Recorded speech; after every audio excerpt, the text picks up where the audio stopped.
I should probably figure this out, right? What's up, y'all? Welcome back to another video. Welcome back to my channel. If this isn't a welcome back, and this is actually the first time you've somehow stumbled upon onto my little section of the internet, I know you have a question. Yo, Chris reads? And yeah, I do know how to read. Allegedly. And today we're gonna be figuring this whole mess out. So for those of y'all that don't know, maybe like a month ago at this point, wow. Yeah, like a little more than a month ago, I moved. And in the moving process, I used to have two kind of vertical white bookcases that have kind of found different uses for my roommate and I in our apartment. But this was the bookcase that I got, that I was left with essentially. And it ain't working out. Like, I don't remember these books fully falling from the bookshelf. I don't know when that happened. And also, even though it might not look like it, I'm currently going through a book buying ban because I'm going to New York in January and I want to be able to buy and bring a ton of books while I'm over there and go to a ton of bookshops. So be on the lookout for those videos.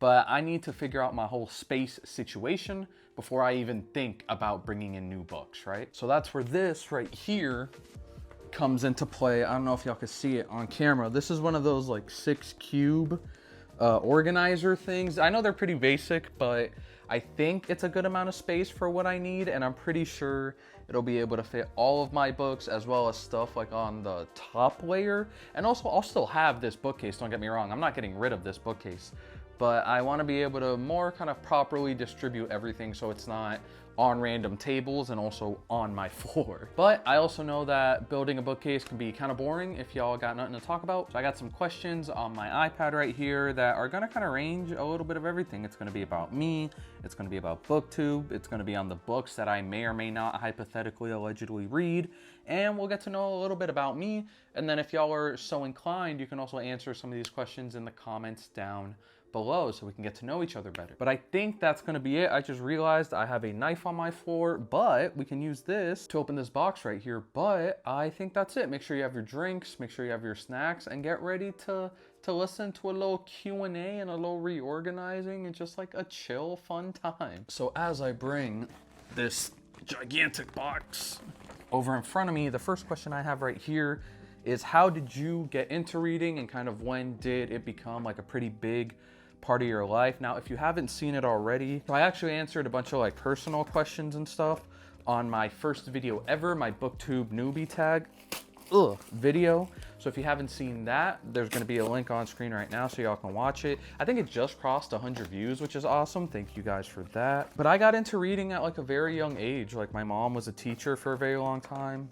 I love single-use cardboard and single-use plastics. It's my favorite thing on the planet. But my mom was a teacher for a very long time, so I was always in school, and obviously there's a ton of books in schools, but also my mom wanted me to be a smart kid.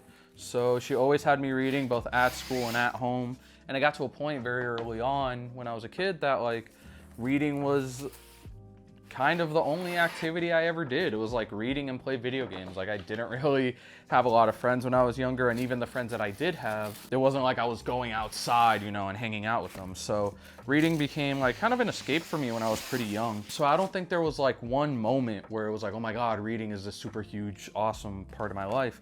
But I did, you know, always have reading kind of on the back burner. And obviously there were parts of my life when like reading became less important and reading became more important. And I'm luckily going through like a renaissance when it comes to me reading and how much I read and what I read in general. But I'm really happy about that. I'm gonna finish taking everything out of this box and then we'll head to the next question.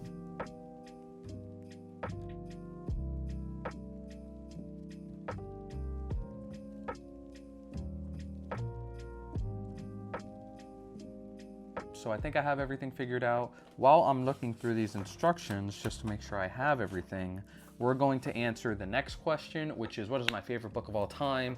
Which is an incredibly difficult question to answer. Obviously, like, I got mad respect for the people that can answer like, oh, this is my favorite book off the top of my head. I don't know if I have a book like that. Even though I only read the audiobook, I think Sapiens is one of the best books I've ever read, or heard, excuse me, because I didn't read it. I heard the audiobook, but Sapiens is so, so good. I talked a lot about it in my mid-year kind of wrap-up tag video. and I very much enjoyed that. I think The Overstory is one of my favorite books ever. Again, I read that this year. I think I read that early this year, like in February or March. Circe's really good. I can't forget Circe. I think I gave that's one of the books I gave 5 stars this year. I'm looking, oh, Watchmen. Honestly, Watchmen might be up there.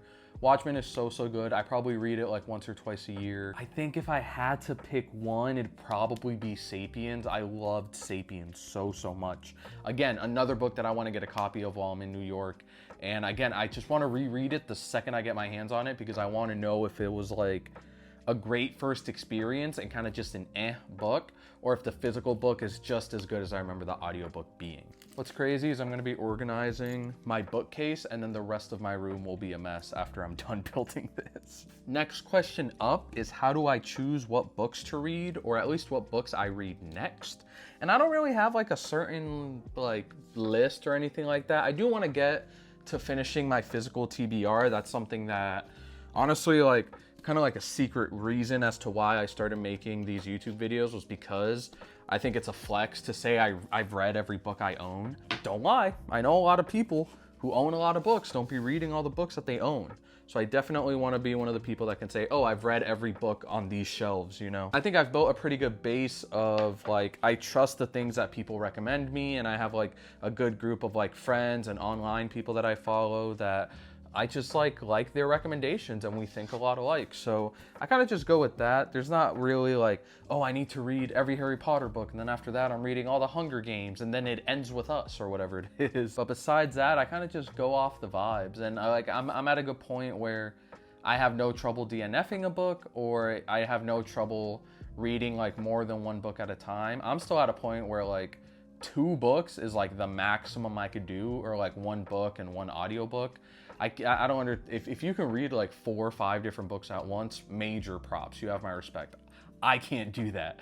So I try to stick to at least 1 book that I'm really enjoying, or if it's like 1 like heavy subject matter book and something that's a little lighter, I try to go like back and forth. All right, so this doesn't look too difficult, right? It's just a very basic series of steps. What's this? It's the second, what are we doing? It's the second page. All right, I'm trying to move on to the next question. Are there any books that you've DNF'd, and what made you put them down? Recently, the last book I DNF'd was Tarzan, which is like a book of my childhood. I wanted to reread it, and then I got through like the first like 2 or 3 chapters, and I was like, this women are dumb in this book. And like, not even to like further the plot pointer, because it was like a part of the times. Like, it was just like, I don't like the way this author writes, which sucks, because Tarzan's a very easy read, and I enjoy like the novelty and like the classicness of Tarzan. But actually reading it, I was like, nah, we can skip this. Doing this at like midnight was such a bad idea, because now I have to do this before I go to sleep. Or maybe it was a good idea. Who's to say? Me, it's me, I'm to say. Wait, hold up, I read the instructions and now I understand. I'm a genius. Chris reads? More like Chris builds, bro. Definitely need to have the question mark at the end though, because I'm not sure if this is gonna end up nice. Next question, because I think I have an understanding of what I'm supposed to be doing here, is do you tend to read like newer release books or classics? And right now I'm at a point where, like I said, since I'm working through my TBR, a lot of these books have like already come out. Like, I've reached the thick part of my TBR that I have left. And so I still have like Dune and a bunch of Sherlock Holmes and Atlas Shrugged and Crime and Punishment. I'm looking at it right now. What's the other book I'm reading? I just started reading Way of Kings by Brandon Sanderson, which is 1,300 pages or something close to it. So a lot of these books are classics. A lot of these books have been around for a while, but they are kind of like older books. So I think, wait, I'm missing a step. So I think once I get through my TBR, and especially after I go to, no, come back. Especially after I go to New York and I come back with a bunch of books, like, I'm definitely gonna start reading at least more modern, maybe not like new releases or anything like that, but I will definitely start reading more modern books that'll kind of update my TBR, for lack of a better word. Am I doing this right? I forgot about the Z-axis, bro. That's so much easier to work with. So when it comes to like making, when it comes to kind of deciding what books to make videos on and what books I like decide are good enough for the channel, like, I'm figuring it out like along with you guys. Like, I never walk into, or I haven't, I should say, up to this point, walked into a video like, I know this book is gonna be like perfect for my channel, blah, blah, blah. Like I'm gonna make a video on it. Like right now, I'm just reading the books that I have. And I think one of the cool things, bro, this is a struggle. I think one of the cool things, like if this channel ever does blow up and I start making like, maybe not an income, isn't a good word for it, but I just start making any form of money out of it, is I can like start reinvesting back into the channel and start getting books that like y'all suggest me or that other booktubers suggest or anything like that. So, which I don't know if I said is like the next question, like how do you pick what books to talk about? I'm just working with what I got. And I think that's like a message for anybody else who either wants to make booktube videos or just YouTube videos in general. Like work with what you have, because it's a lot cheaper and a lot easier that way. Bro, what if somehow I go through this entire process and I end up making like a circle? Speaking about like the actual channel, the next question is how you handle negative feedback or criticism about your videos or book opinions. Luckily, I don't feel like I'm too controversial of a person, you know. I think that a lot of my takes on books are not even, well, I wasn't gonna say nuanced, but that sounds kind of pretentious. I think a lot of my takes are kind of just middle of the road, which I know probably doesn't lead to like incredible like videos. But at the end of the day, I'm like super lucky and super blessed to be making YouTube videos and to have the time to read books and the money to buy them. So like, it's my same like opinion when it comes to like movies and things like that, where if a movie is enjoyable, just like I don't want to leave or stop watching a movie, that's automatically like a 5 for me. And like, and that's like, sometimes can be like a weird opinion to some people, but again, when it comes to books, like I'm just in a good position. So as long as it comes to like when it comes to book criticisms, I should say, like a lot of my takes are like chill. So I don't really get a lot of hate from that. And I'm very lucky and again, very blessed to like the people that are watching this, the people that are subscribed to me and all that. Like they like me, and that's awesome. I would say this is like my first time taking YouTube seriously, so any and all criticism, like I fully expect, you know? Like if people are gonna spend their free time watching you, like the least you can do is, you know, put out the best product that you can. And I know that I make a lot of mistakes when it comes to like editing or when it comes to lighting. Like the lighting for this video probably isn't gonna be awesome. But, you know, I try my best, and for a lot of people, like, they just want to know that you care enough about them to try your best. So in a way, like, I welcome the criticism. I need the criticism, like I said, in order to make, like, the best product and the best videos that I can. And I'm also very lucky and blessed that I haven't really experienced a lot of, like, negative feedback. Like, I'm pretty unknown in the grand scheme of things, and especially on YouTube, where, like, trillions of hours of video get added like every second or something like that. So again, like I welcome the criticism, I welcome the feedback, and also like specifically with negative feedback, like I realized very early on, you're not gonna make a lot of people happy. Like I think I have it written here. This was supposed to be one of the last questions, but I think it works for what we're talking about. Do you have any booktube content that you're particularly proud of? One of my favorite videos I've ever made is my worst performing video, which is reading 1-star and 5-star reviews of my favorite books. I don't know how I came up with that idea or why I decided to film that video, but I had so much fun making that video, and it has like 6 views. It's statistically my worst performing video in a lot of ways, but I don't know what it is about that video. I had so much fun making it and recording and editing it, but it didn't get a bunch of views, and that's obviously not going to stop me from making the videos that I want to make. But it also made me realize, hey, like the premise for that video was kind of flawed and you could have honed that in a little bit. The thumbnail wasn't that great, things like that. So like, while I still think the premise of the video was very good, and negative feedback and that criticism, whether it's in the comments or just by the amount of people that watch the stuff, it's helpful and it's useful. So I try to just like work with it instead of reacting to it, if that makes sense. Next question I have here is, do you set like reading goals for yourself? And if so, how do you track it? I don't remember in what video I mentioned it, but I think in one video I said that my goal was to read 15 books this year. I don't know where that number came from. I think I might have just made that up while I was filming. I've never really been a big, like, specifically when it came to reading, I've never been like a big goal setting kind of guy.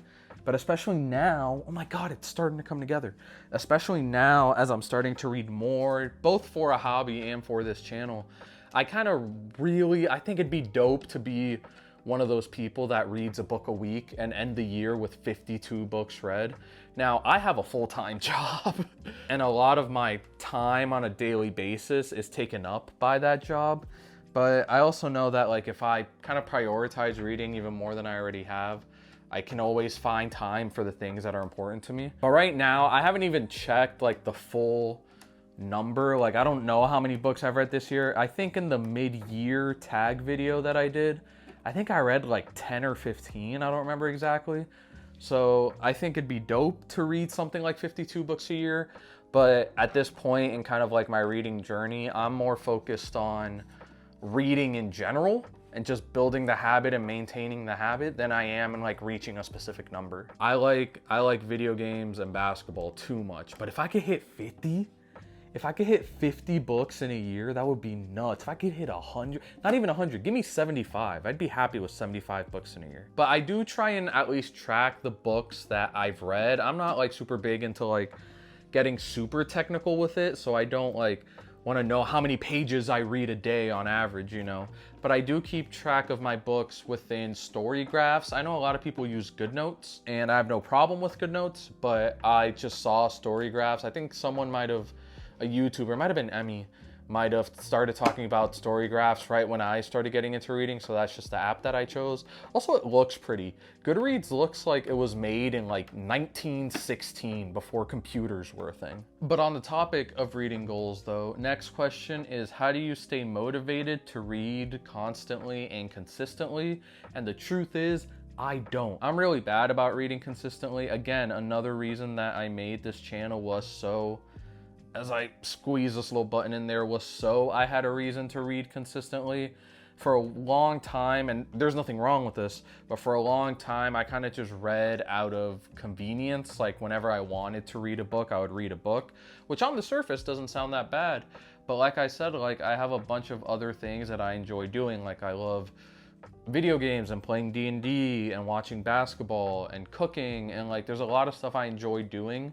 And so even though I wanted to read more, it was always just on the back burner when it came to like a bunch of other things. Now it feels like I'm getting to the point where I'm choosing to read over playing video games or like all the other stuff that I mentioned. So that's been really cool. But now I've also picked up journaling. Your boy's starting to journal. So now like it's like a constant like bringing in and taking out, or excuse me, bringing in new hobbies and taking out old hobbies.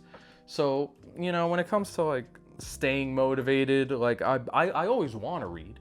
A+ for effort. I get an A+ for wanting to read. But when it comes to like actually reading consistently, like that's where I kind of struggle. Look at it in all its magnificent. Don't look at the mess. Stop looking at the mess. Look at, that's so much more space than that. And I could put books on top of this. Ah, this is so cool. Okay. Bro, it's crazy. I'm struggling with this. And then I just finished watching Jack Edwards' new video where he had to move all of his books, and like, disgusting. Y'all, I know it might not look like a big difference, but it's such a big difference. So I might actually disregard the mess. I might actually move my plant Molly somewhere else because I don't think I think she's gonna cover up too much of the Batman Rogues Gallery puzzle. But this is so good. I think all my books, which are, there's a bunch right there, and then a bunch on the floor right there, and then some on this table right here. I think they're all gonna fit here, but let's see. Don't y'all love harsh lighting? Like, isn't that like your favorite thing on the planet?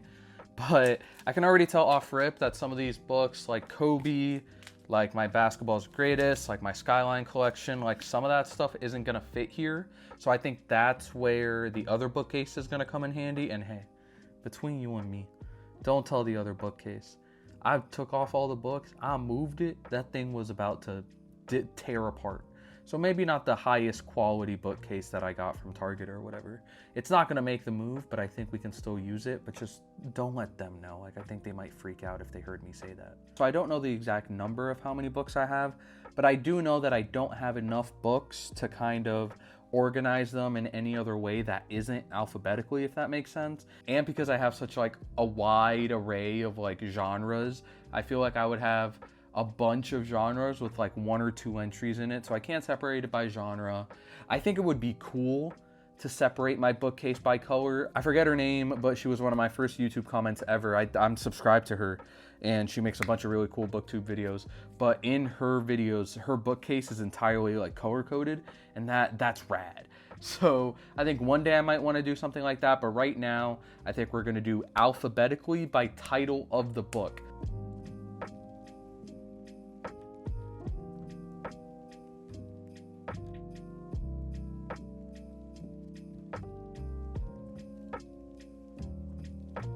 All right, so this right here is what we have so far. Like I said, there are some leftover books here, but I do want to put my TBR up top just so it's like more visually, like I can tell what's up there. And more importantly, what I like have to read, like what's on my TBR.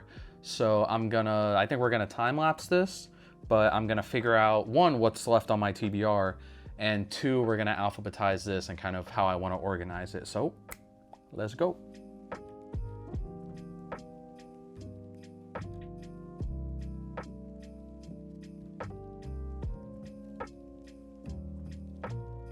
Y'all, so this is what we got going on so far. I added some books to the TBR after rereading, or excuse me, after going through all the books here and realizing there are some books that I haven't read yet. So this is my physical TBR right now. The only one that I've actually read before are these two, or the only ones I should say are these two right here. If you haven't seen my previous video, I thought I finished 100 Years of Solitude, and I fully didn't. I fully just didn't read like the last 40 or 50 pages, and now it's been so long since I've read it that I have to reread it because truthfully, I forgot a lot of what happens in this book. So it sucks, but I enjoyed it. What I did read, I did end up giving the book 5 stars, and I didn't even get to the ending. So I really enjoyed it. And then the other book here is Subliminal, which I started reading when I was first getting into reading, and I thought I could be the type of person that reads before they go to bed. I am not. So I ended up forgetting a lot of this book because I was half asleep, like skipping over words and like grazing like entire paragraphs and entire chapters. So I want to reread this. A dope cover, like a dope, like reflective cover. Definitely got influenced into buying it when I walked into Barnes & Noble. But then this is what we got so far. There are probably some mistakes here. The gaps are from the books that I took out to add to the TBR. There are some gaps, but I think it looks so nice. Don't mind the mess. There's obviously stuff that needs to be done here, but I am really liking how everything turned out. I think this was definitely a good purchase. I actually got this on sale. I think normally it was like $28 or $29, and I got it for I think 15 and change once you factor in like tax and all that. So I think this was a good purchase. Like I said, there's a little bit of work to be done with the bigger books and then with the other bookcase, but we're gonna worry about that tomorrow. It's late and I'm a tired boy. All right, y'all, another day, another dollar. Make sure you do something that makes you some money today. Me, however, I'm going to finish organizing my bookcase. So I don't remember if I showed this in the last video or in yesterday's footage, but I have to clean all that out, and then I'm gonna put the old bookcase over here. Now the real struggle is gonna be figuring out what to put here that isn't just books. So I might use this as kind of like a knick-knack shelf or something. But yeah, cue the time lapse, because you're gonna be here waiting for a while.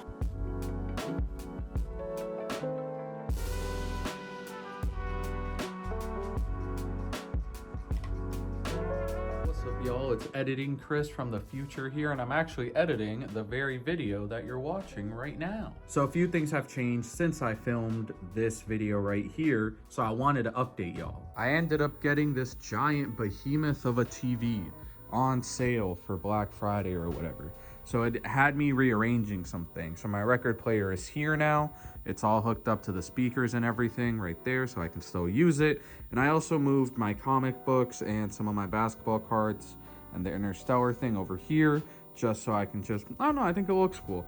I ended up moving this bookcase over here because it's like it fit perfectly there in between this, or in this wall right here. And also this bookcase is so badly built, it's not even funny. I have to get rid of it. This over here stayed pretty much the same, except I moved Molly back over here. I just have to be careful when I like walk into my closet that I don't accidentally hit some of her leaves. And then my TBR and everything is still here. So this is mostly the same. It's mostly this area that got like rearranged. And then my whole charging desk filming situation is over here. So I just wanted to update y'all, make sure you get the most up-to-date information when it comes to my bookcase and its whereabouts within my 10 by 10 room. But I will kick it back to past Chris to finish off this video. But like I said, that's gonna be it. I wanna thank y'all for watching. If you enjoyed anything that we talked about or that we did in this video, or you just enjoyed this video in general, please give it a like down below. If I said anything, like if you have any answers to some of the questions we talked about, or if you wanna like talk about my answers, whether you agree with them or disagree with them, leave a comment down below. That way I know that there are people watching this. Like I wanna highlight this comment right here from one of my last videos. I love comments like that. Like a sounding board, a discussion, let's do that. And then of course, if you like me, if you like this video, if you like some of the other videos I posted, if you think I'm handsome, if you like the Orlando Magic, if you like puzzles, if you think Molly the money tree is the cutest, most awesome plant and money tree on the planet, make sure you hit that subscribe button down below. Otherwise, she's gonna be offended and really sad. And if I found out that you hurt Molly's feelings, I will unleash a vengeance on this website, the likes of which the world has never seen. But that's gonna be it. I hope y'all enjoyed the video. Like I said, like, comment, subscribe, all that good business, and I'll catch y'all next time. Peace.